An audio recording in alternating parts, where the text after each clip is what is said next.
Alright, before I even get started, I just want to address one of the comments from the last video. There's a guy named Ryan McWaters. Hopefully I said your last name right. First off, thank you for the comment. Thank you for the kind words that you included into your comment.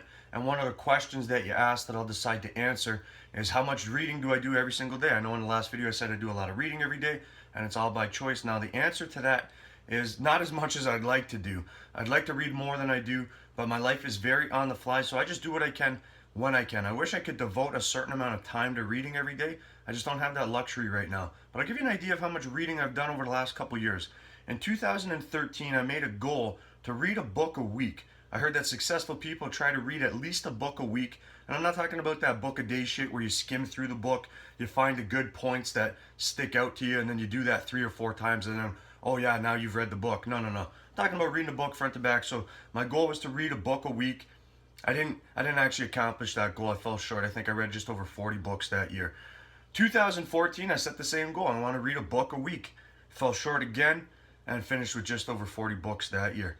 2015, I set the same fucking goal. However, I acquired more clients. I was making a lot more money. I was trying to find a balance between work and play because I felt that I was doing a lot of work in my personal time. I might not have been making a lot of money, but I've been focusing on things like getting these videos started. Thought about these for over 3 years. I was doing a lot of writing for another website that I started. It was called ParamountTraining.ca. Got over 100 articles that I've written on there.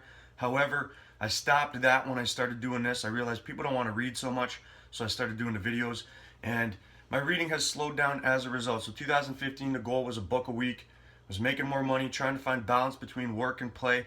Where I'm from, the Greater Toronto Area, I got the luxury of going to professional sporting events. I'm a huge sports fan. I went to 6 Jays games last year.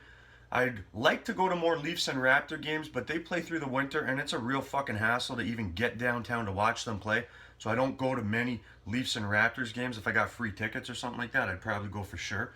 But it's not something that I want to pay to go through the hassle of actually getting to the arena to watch them.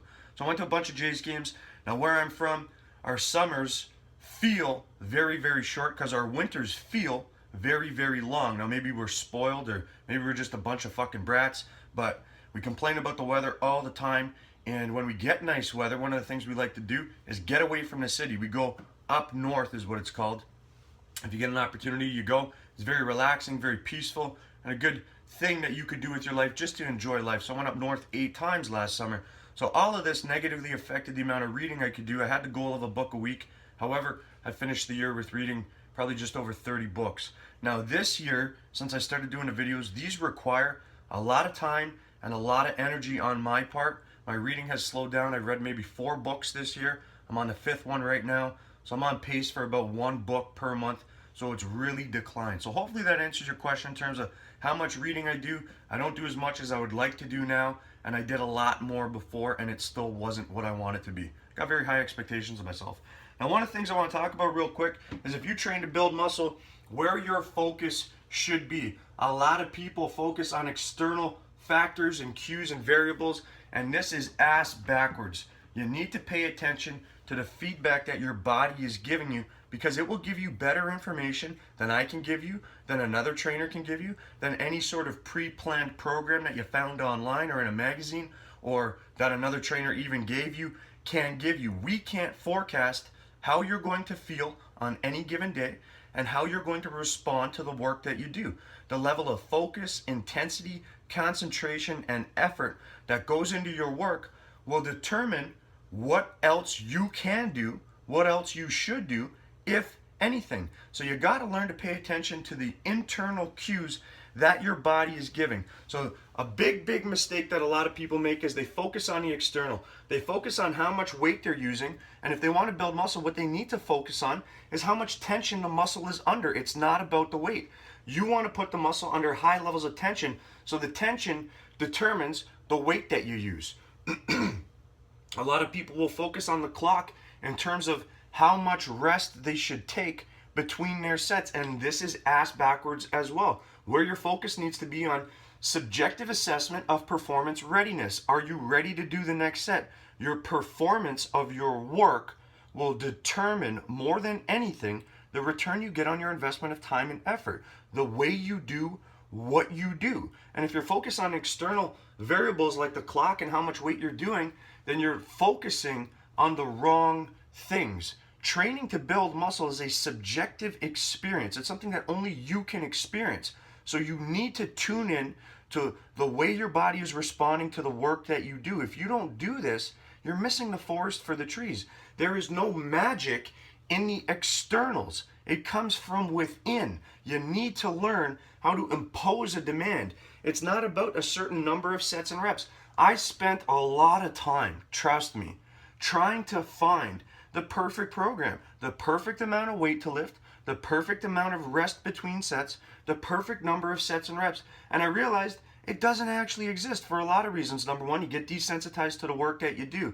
Number two, your body is going to respond differently based on the focus, intensity, concentration, and effort that goes into the work that you're doing. So if you just stay focused on imposing a demand, the rest of it will just fill itself in, and you'll get a better return on your investment of time and effort than you would if you focused on the externals.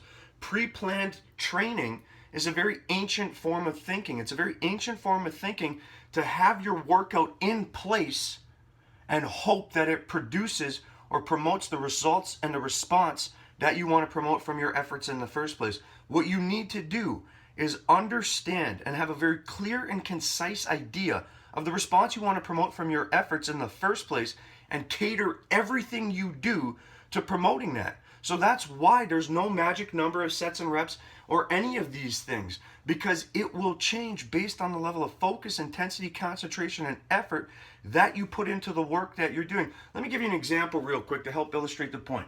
So we got two guys, we got A and B. A is a bodybuilder, very in tune with his body, approaches every fucking set that he does with a greater level of focus, intensity, concentration, and effort than anybody you've ever probably seen.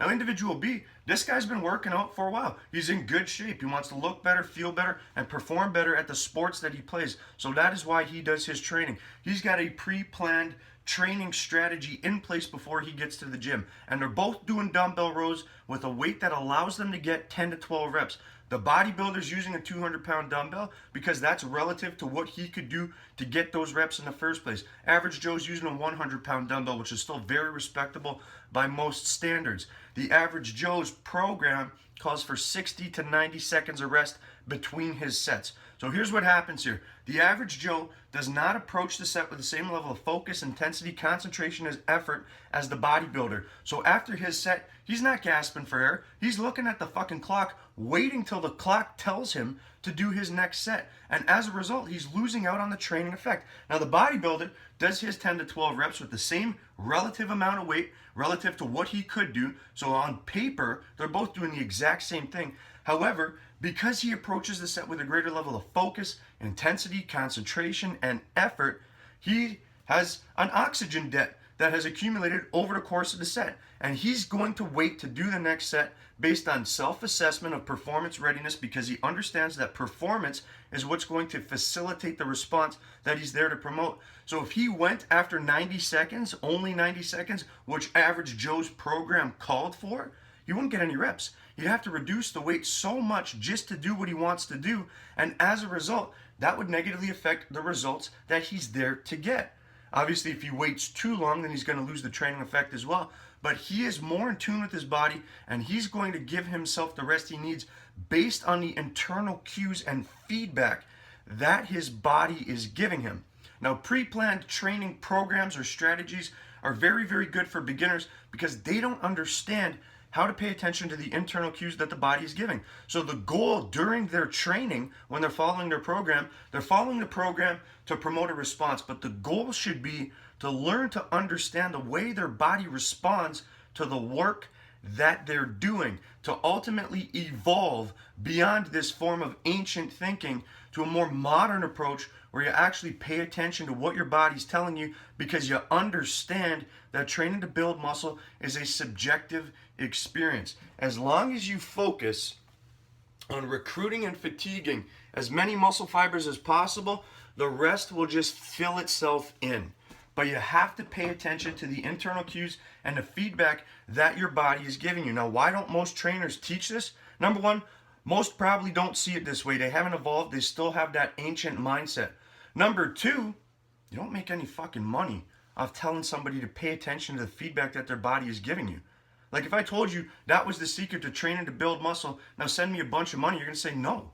But if I said, I got this program for you, all the exercises are laid out, the sets, the reps, the rest, even the amount of weight that you need to use, and it'll get you the perfect results because that's what you want. Now send me a bunch of money, you're going to be like, oh fuck, that sounds like a great idea, but it actually doesn't work like that. I would just be stealing your money for the most part because the likeliness of that program being the right dosage for you is very, very low, slim to none. It's very likely that that would be too much work for you or not enough of a demand to promote a maximal response from your efforts in the first place. Because how the fuck can I forecast how you're going to feel on any given day and how your body's going to react to the work that you do? And the recovery required from the work that you do will be based on the focus, intensity, effort, and concentration that went into the work that you do. So what I try to teach to anybody that hires me, anybody that comes to me for help, is I try to teach the underlying fundamental foundational principles that guide and influence the decision-making process, because that should influence the way you do what you do more so than any pre-planned training strategy that you're going to find in which your focus is on external variables like the amount of weight you're lifting. Doesn't fucking matter. It's about how much stress the muscle's under. The clock doesn't fucking matter. It's about self-assessment of performance readiness. And there is no magic in the numbers in terms of sets and reps. The magic is in the strategy. And what you need to focus on is imposing a demand. If you can get that,